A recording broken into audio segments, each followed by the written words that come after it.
If I may have your attention again, our next speaker is Tyra Nicolay.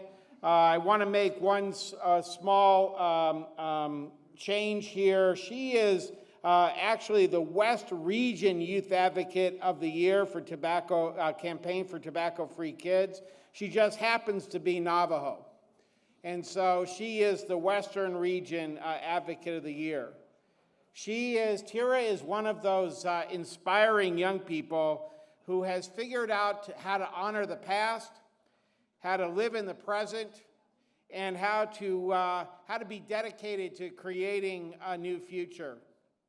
So last June, I had the opportunity to meet Tyra at a 2016 STAND conference, where through the support of the Campaign for Tobacco-Free Kids, Tyra came to Arizona, and she came to tell her story. She came to express her vision and to make new relationships. And I think I'm pretty happy to say that, actually I'm very happy to say, that she walked out as a new STAND ally. So what was interesting about when Tyra was speaking, about 2/3 of the way through her speech, she told everybody how old she was. And there were all these whispers in the room. She can't be 16. Are you kidding me? Is she really 16? And that was through 200 plus people. So she obviously has a way of being able to present herself that is effective and important.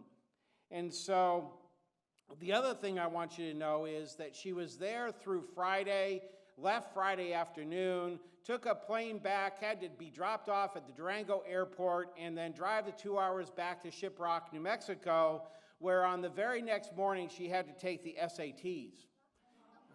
So take that, will you? And so it is certainly my pleasure and my honor to introduce you and her back to Arizona. It's Tyra Nicolay. Thank you.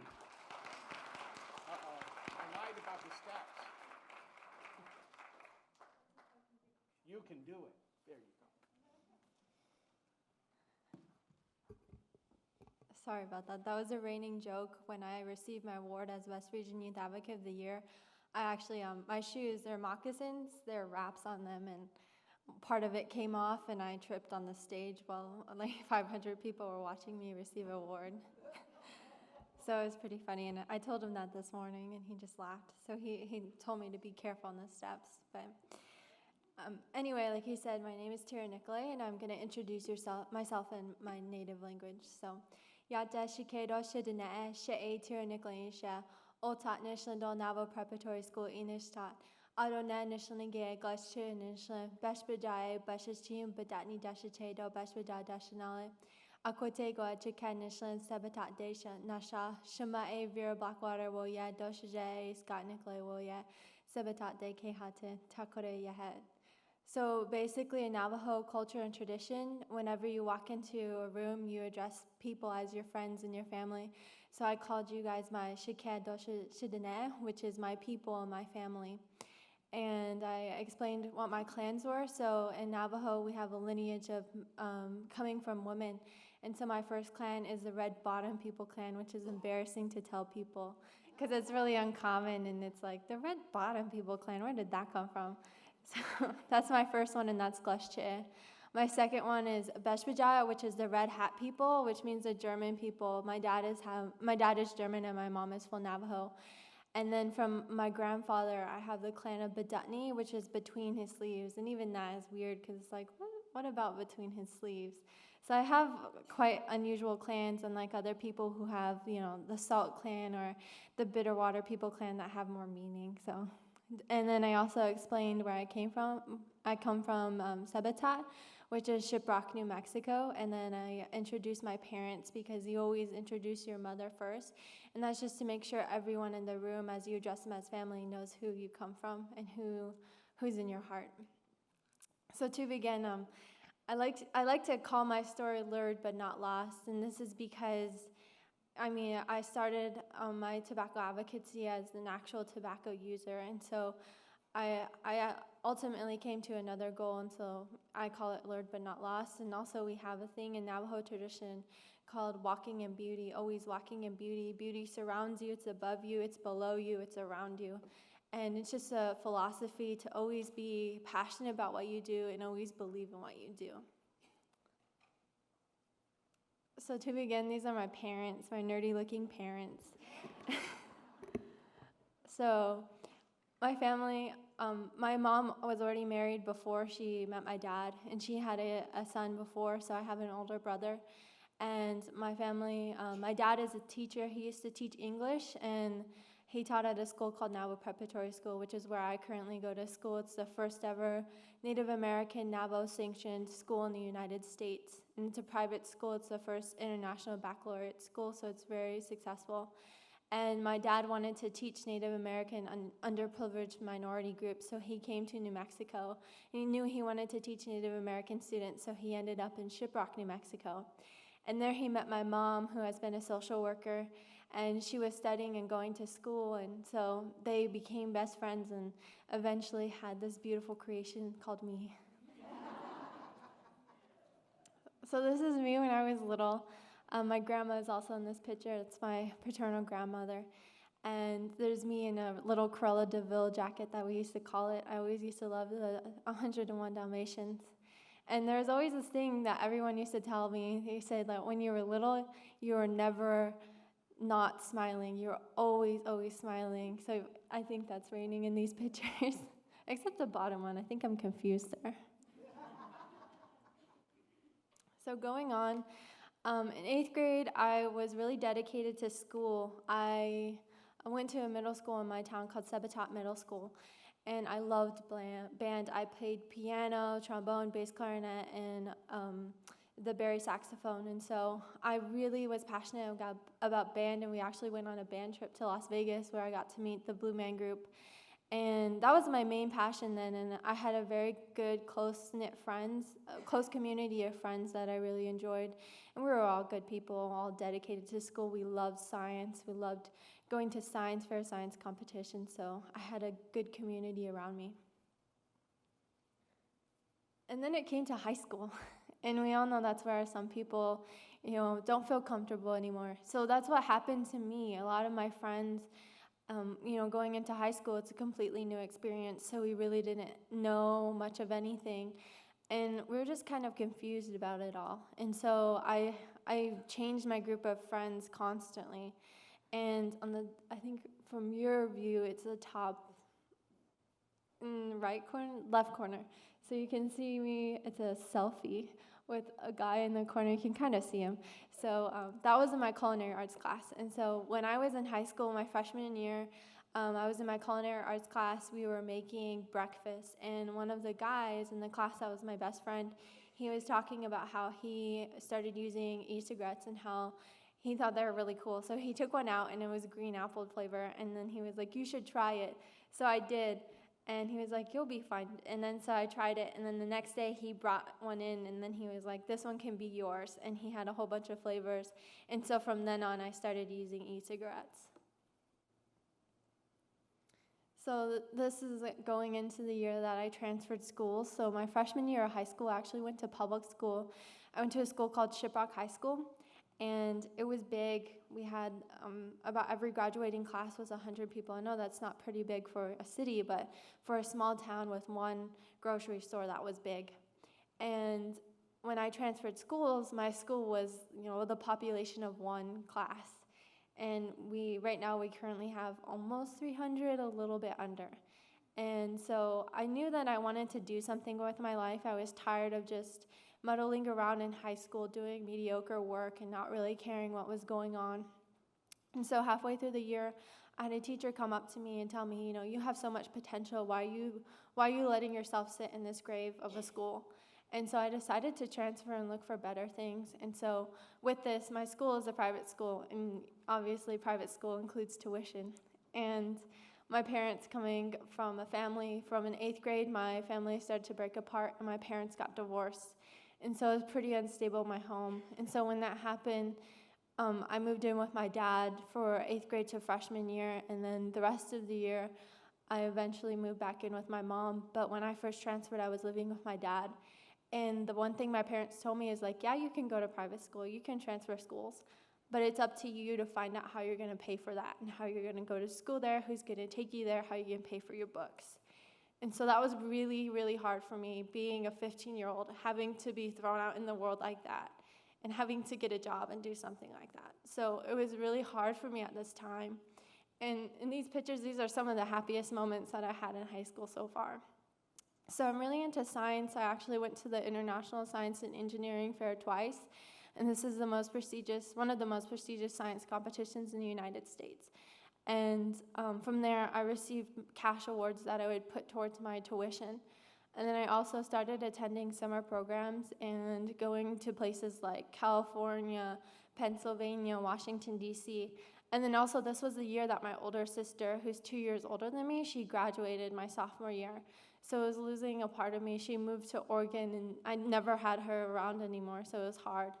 And then I also went to prom for the first time, which if you're a high school student or you used to be a high school student, you understand how important prom is. So going on, when I transferred schools, I learned about this program called Evolvement New Mexico. It's a multinational youth-led movement geared to getting people to form their own opinions about tobacco products and the use of tobacco.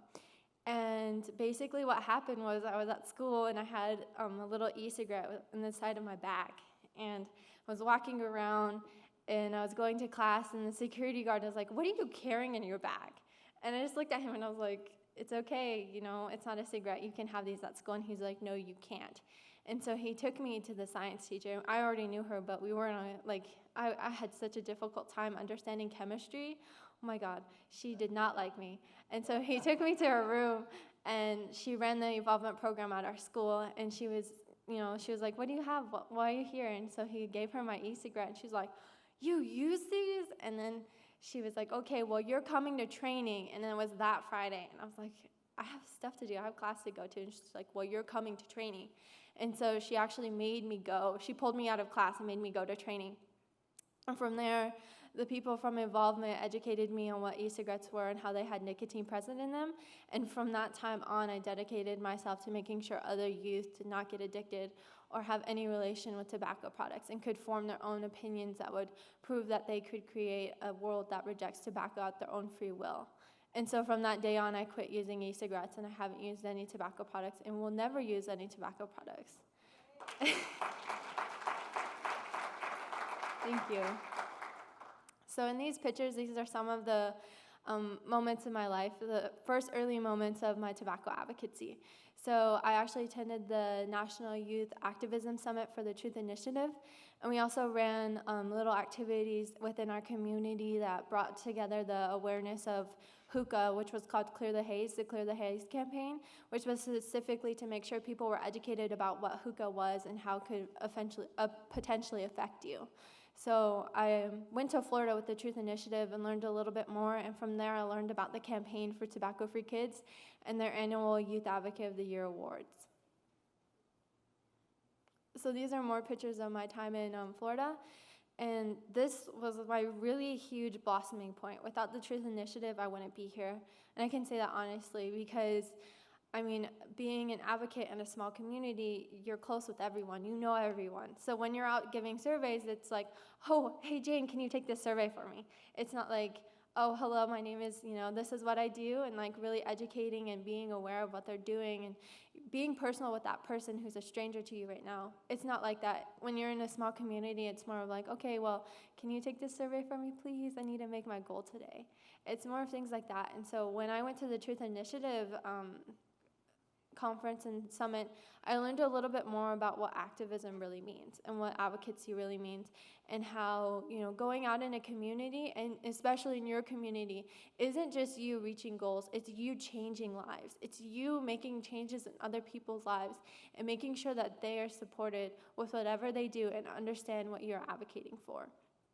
And so with this, I met a couple other youth advocates from New Mexico, and we all came together to create new campaigns and new ways of reaching the New Mexican people and making sure that they are protected from tobacco products. So these are some pictures of me during the summer of what I did, and so I was really interested in, especially in science, so I started the GTFO campaign, which is Get the Filter Out. Not the other one, Get the Filter Out. So with this, I was picking up cigarette butts around the community and making sure that they were clean. So cigarette butts actually leach out poisonous toxins that can get into river and water sources. And so for the past 7 years of my life, I've been doing research on water quality and just water in general and pollutants. And so this was really important to me. This is at, you can kind of see it, but I was at Navajo Dam, which is one of the most productive energy sources in the Navajo Nation. And so here we were collecting cigarette butts, and it was really important to me because this is my community. And in Navajo, we have a thing that we call tohina, which means water is life. And we have 4 stages of the world that we went through. So the first world, and the second world, and the third world. And one of the worlds is specifically water, because really all that is essential in Navajo culture is water. You need water for everything. And so this was really important to me culturally, but also personally in the sense that the Navajo Nation and the San Juan County area are already completely polluted with water pollutants, including heavy metals and fecal contamination that has happened in the most present years. And so it was really personal for me to go pick up these butts to prevent something that could, potentially affect our water source and also our people. So this was a big success moment in my life. During my sophomore year at the end, beginning of my junior year, I was actually reached out, and this was the first time I ever shared my story with anyone. So even at the Truth Initiative, even when I first went to training for Evolvement, I never really shared to people, like, this was how I got addicted to e-cigarettes. This is how I first started using tobacco products. I never shared that story. And so one day I got a text message from one of the leaders and campaign managers of the Truth Initiative, and he says, hey, do you know anyone who uses e-cigarettes that's willing to share their story, who has past used e-cigarettes? And I was like, well, I have. And I was just really hesitant about it. It took me about 2 days to respond to him. And then he said, well, we have someone from 17 magazine who's looking to do a story about someone who's used e-cigarettes and who's a youth who's using e-cigarettes and how that can affect others. And so it took me about 2 weeks to actually contact the person doing the story. And then once I contacted her, we got really attached to the story, and she let me write some of it. And so this was the first time that I ever did anything with expressing my story. So this was an article that was released into 17 magazine in December of 2015. And it was also a really big thing for my community because obviously when you go to the grocery store, they have a whole section of magazines. And so I remember, we're small. I mean, I walk into the grocery store, I put my hat on, I put my jacket on. I'm like, no one's going to see me today. I'm going to get some strawberries and I'm going to leave. And, whenever you walk in there, you know who the cash register person is. You know who the manager is. You know who the produce department is. You know everyone. You know who walks in with you, who's in the car next to you. You know everyone around you, especially in such a small community. And so I remember walking into the store the first day that this was released, and my mom was like, we're just going to get one thing. You can walk in with me. And I was like, okay, I will. So we walk in, and I'm standing there, and they have these the cash out areas and the self cash out and everything. And I turn, and right in the center is where the magazines are. And so we walk that way. And right when I get there, this lady is reading the magazine, and she's like, Shiprock, New Mexico? When is Shiprock, New Mexico in a national magazine? And then she was like, my mom went up to her, and she's like, that's my daughter. She's right there. And I was like, oh my God, why do you have to say that, Mom? And so it was really embarrassing for me. And, to see one of the girls that I went to high school with my freshman year, she was a junior. And we used to read 17 magazine all the time. We always had new editions. We loved the prom edition.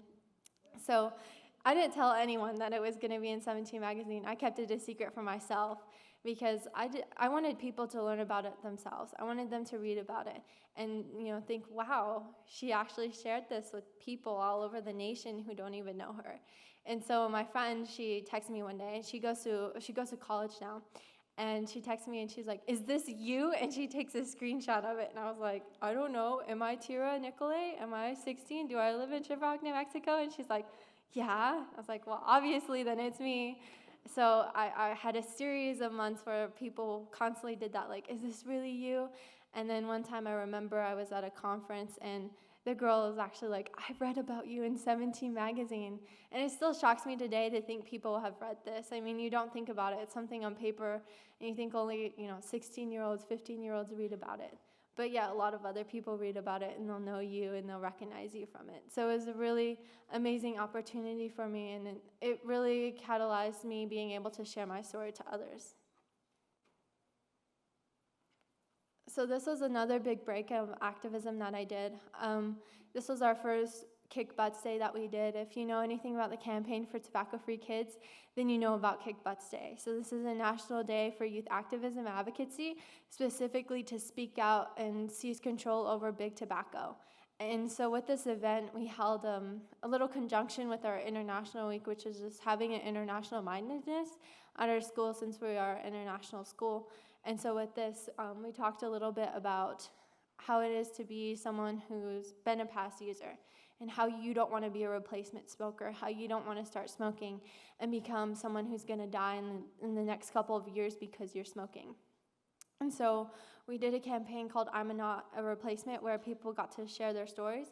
And so one of these says, I'm not a replacement, I'm the next miracle doctor, horse lover, and tobacco-free woman. So that, like, a lot of people at my school shared a lot of motivating messages like that, and shared to big tobacco companies that they're not going to be someone who's going to use tobacco products. They're going to be tobacco-free the rest of their lives, like me. And so we also had this big wall, and we called it a graffiti wall, but it was where people could voice their messages about what they wanted to say to big tobacco companies. So some people put, be brighter, put down the lighter, or they said personal messages, and we also had a little diagram on the top. And it was, in Navajo culture, we have 4 sacred directions, and we have 4 sacred colors. We have 4 sacred mountains.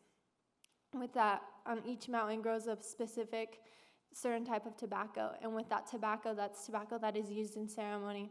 So for example, when you go into a blessing way ceremony, which is to purify your mind, your soul, and your body, you go in and they ask you to smoke while they sing. And so they sing traditional songs, and those are supposed to go into Dien Dene, which is our God, and that's supposed to relate back to him. So when you smoke, you're surrounding yourself with that smoke from the 4 sacred mountains, which is enclosing you into the Navajo land. And then with that, it makes it easier for the Dien Dene to reach you and to look into your mind and see what's troubling you, and to see what they can do for you and how they can help you. And so with that, someone drew a little diagram of each of the 4 different types of tobacco that are associated with it. And that made me really proud, because this was shared on the national news and national conventions about what Kick Butts Day stands for, and to have a Native American perspective, and that made me really happy personally. So this was another moment. This was, we went to a Native American powwow. I don't know, how many of you know what a powwow is? Yeah, have you been to a powwow? It's interesting. So actually, powwows are a whole Native American social group. They're not specifically associated with a certain tribe.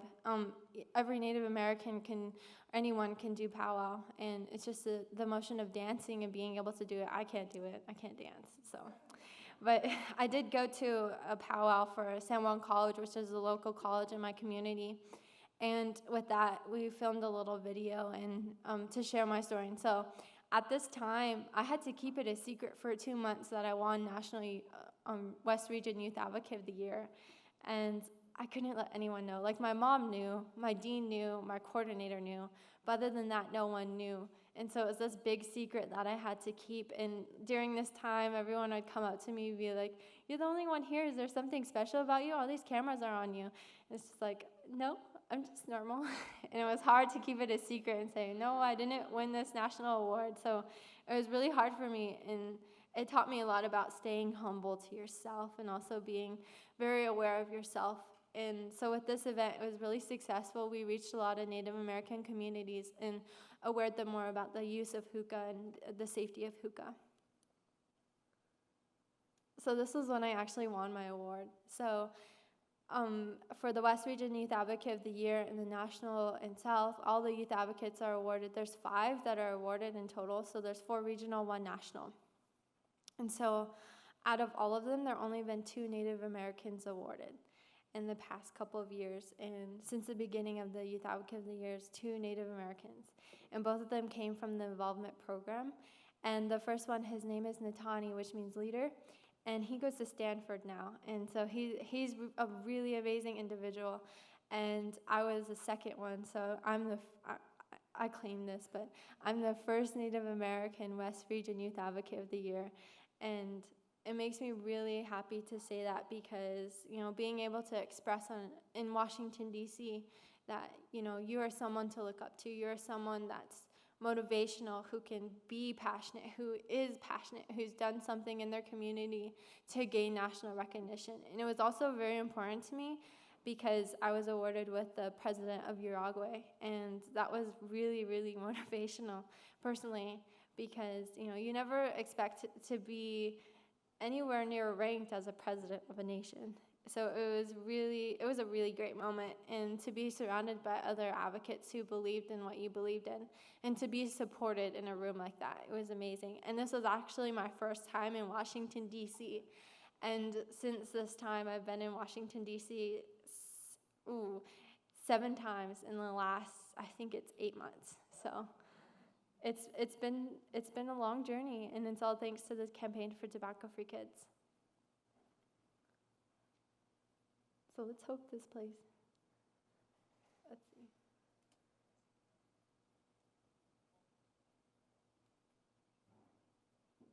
Just kidding.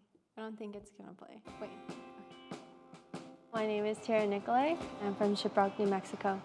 What first inspired me to get involved in tobacco awareness was my own personal experience with e-cigs. During my freshman year of high school, I first started using e-cigs because I was peer pressured. I started smoking as a social smoker, and then I really found out what e-cigs really were and how there's nicotine present in them, and I never wanted any other teens to really experience that.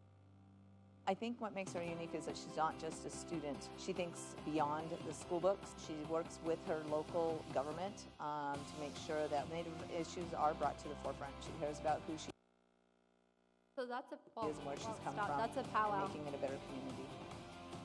My ultimate goal is to get commercial tobacco banned on the Navajo Nation. I hope on creating cultural change with the Navajo people so that they understand what commercial tobacco use is and what traditional tobacco use is. I wanted to advocate for teens my age, and because you never know what you're using and how you're going to protect your body for the future.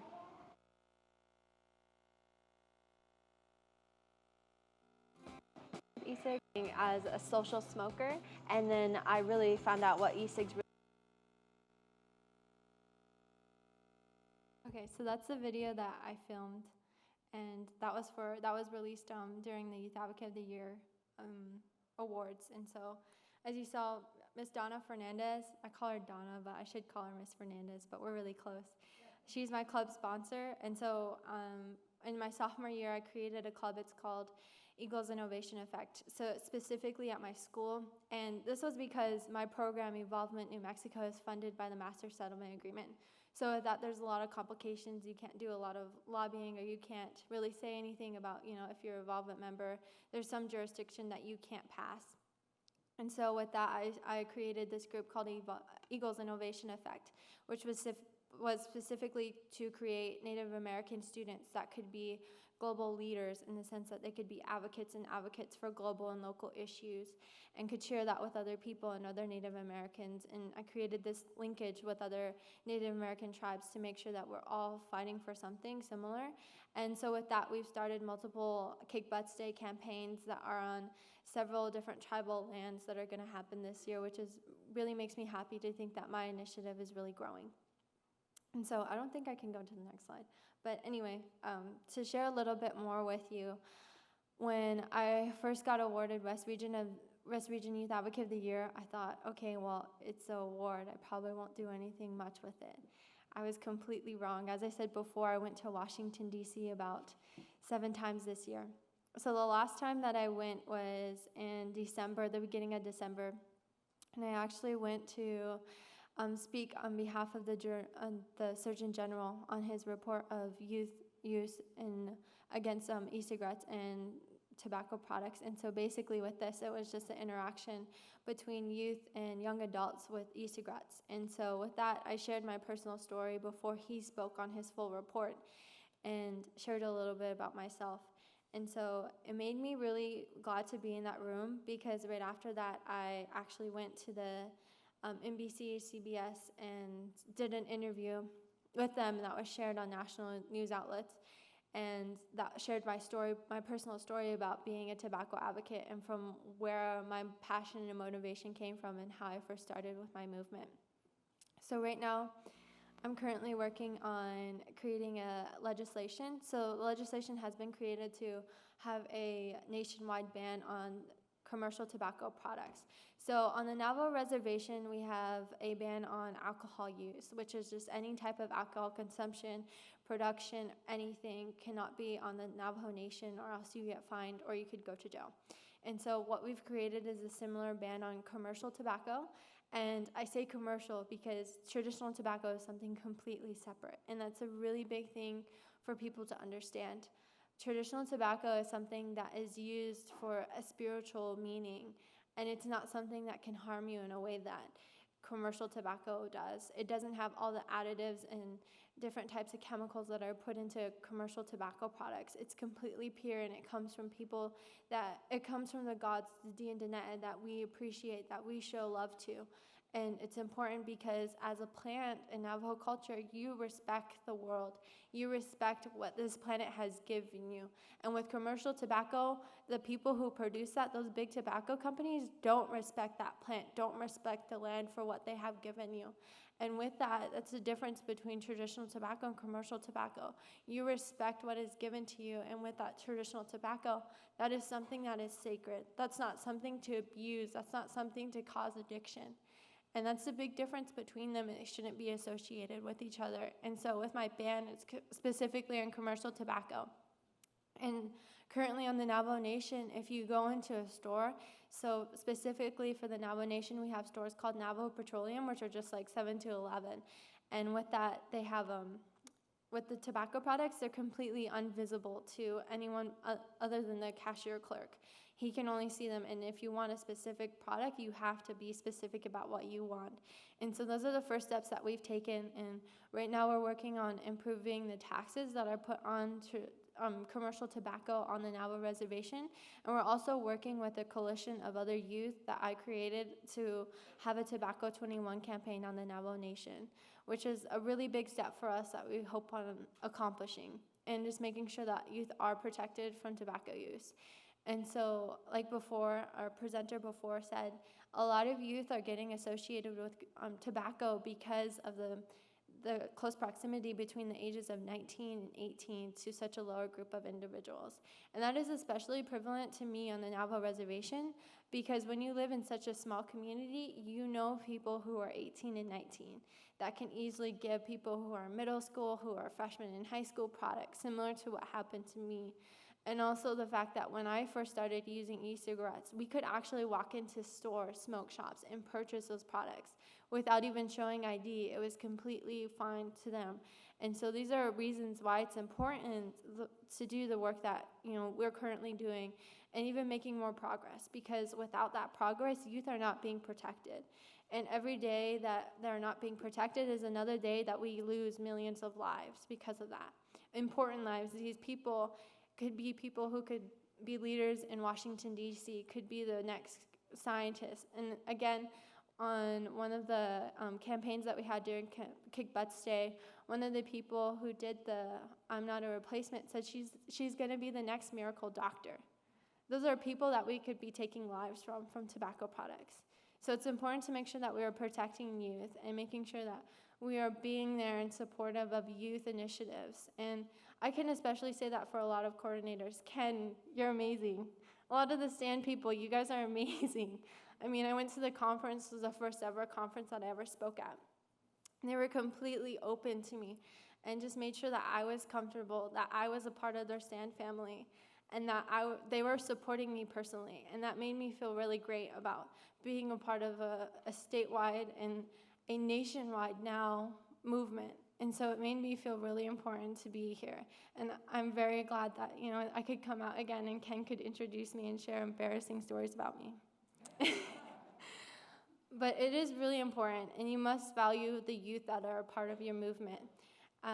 Again, the Tobacco 21 campaign that has been led here in Arizona has been specifically motivated by youth. And we need to make sure to keep those relations with people and the leaders who are making decisions with our youth and making sure those connections are being made, because those are the most highly valued connections. And these connections are where we produce the outcomes that we want. And I can say that personally. When you go to, for example, when I went to Washington, D.C., I spoke to Senator Lujan from the state of New Mexico. And when I did, those are connections that make you highly motivated as someone. When you have a constituent, especially a youth, come to you as a nation leader, they will be specifically motivated to do something because a youth came to them. And especially at the youth that we have in our tobacco program, and especially in tobacco advocacy and activism, the youth that are a part of programs in the United States are super motivated, are super passionate, who care, who are educated, and they should be highly valued for the knowledge that they have. They speak like they're 23, 25-year-olds who have been in the lobbying experience for years. And it's amazing. Alex from, I can't remember where he's from, Douglas, okay, Alex from Douglas, oh my God. Amazing young gentleman. He can speak like he's lobbied for years, like he's the actual lawmaker. He can convince anyone to do anything like that. He's amazing, and those are people who are in Arizona. Cherish them, value them. They are highly important.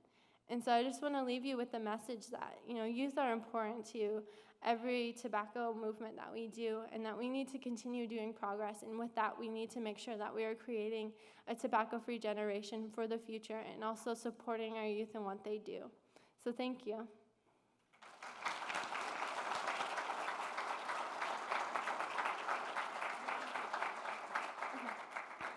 Do you have any questions? Oh, I don't want to share that. It was actually my highest score, though. That ACT that I took in June was the highest score that I got. And that whole week, I did no studying. So I was very proud of myself. But I got a 28, so. And then after that, it just kind of went downhill with my ACT score. So I guess going to a conference and being motivated, and I came back really energetic, so I think that's a big factor in it. So, any other questions? How do I get in touch with you? I was the service unit director at the hospital at Shiprock, New Mexico in 1964, when the Surgeon General's report first came out. And I think we were the first hospital that started saying we didn't succeed, but we started working towards smoke-free hospitals in Shiprock. And the other one that worked on that was in Crown Point. We have a young lady from Crown Point here, Vilja Bouvet, and they're working now. They've gone to 40 different of the chapters in New Mexico to get the pledge of not using tobacco, commercial tobacco, in any of their facilities. And I presume Shiprock is one of the 40 that they went to. And now they're working in the Arizona side of the Navajo Reservation. So I'd like to work with you, and if you will share some of your information with us, I think we can link up, and that's one of the great values of this conference. We meet people and get together.